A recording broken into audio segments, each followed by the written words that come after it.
Before its new owners come to burden it, it is free. Now only moonlight makes the floor creak.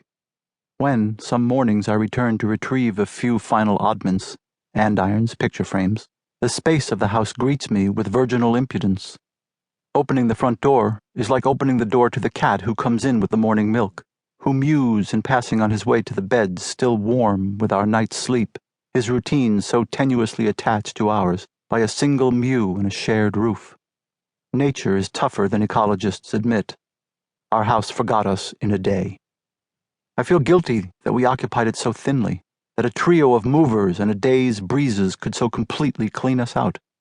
When we moved in a dozen years ago, I was surprised that the house, though its beams and fireplaces were 300 years old, was not haunted. I had thought, it being so old, it would be.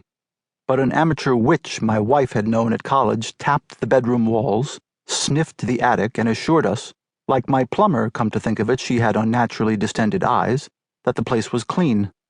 Puritan hay farmers had built it.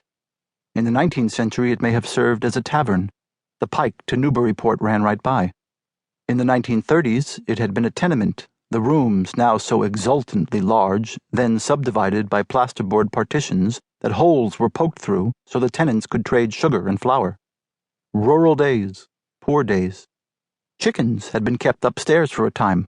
My children at first said that when it rained they could smell feathers, but I took this to be the power of suggestion, of myth. Digging in the backyard, we did unearth some pewter spoons and chunks of glass bottles from a lost era of packaging. Of ourselves, a few plastic practice golf balls in the iris, and a few dusty little super balls beneath the radiators will be all for others to find. The ghosts we have left, only we can see. I see a man in a tuxedo and a woman in a long white dress stepping around the backyard in a cold drizzle that makes them laugh at 2 o'clock on Easter morning. They are hiding chocolate eggs in tinfoil and are drunk. In the morning they will have headaches, and children will wake them with the shrieks and quarrels of the hunt, and come to their parents' bed with chocolate-smeared mouths and sickening sweet breaths. But it is the apparition of early morning I see, from the perspective of a sober conscience standing in the kitchen, these two partygoers tiptoeing in the muddy yard around the forsythia bush, up to the swing set and back. Easter bunnies. A man bends above a child's bed. His voice and a child's voice murmur prayers in unison. They have trouble with trespasses versus debts, having attended different Sunday schools. Weary, slightly asthmatic, the ghost of chicken feathers, anxious to return downstairs to a book and a drink, he passes into the next room. The child there, a bigger child, when he offers to bow his head with her, cries softly, "Daddy, no, don't." The round white face, dim in the dusk of the evening, seems to glow with tension, embarrassment, appeal.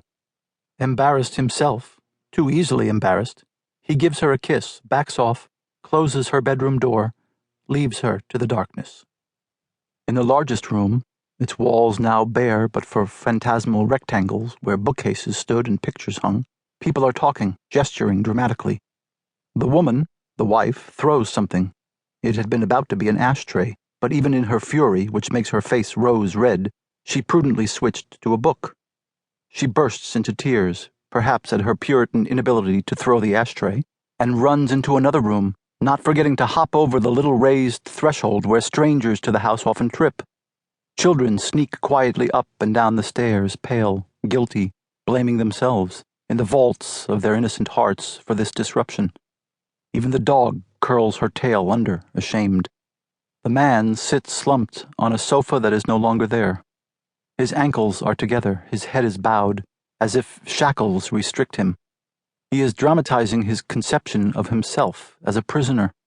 It seems to be summer, for a little cabbage butterfly irrelevantly alights on the window screen where hollyhocks rub and tap. The woman returns, pink in the face instead of red, and states matters in a formal, deliberated way. The man stands and shouts. She hits him. He knocks her arm away and punches her side, startled by how pleasant, how spongy the sensation is. A sack of guts.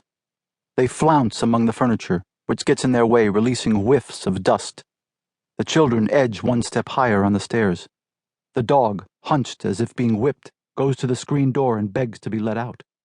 The man embraces the woman and murmurs.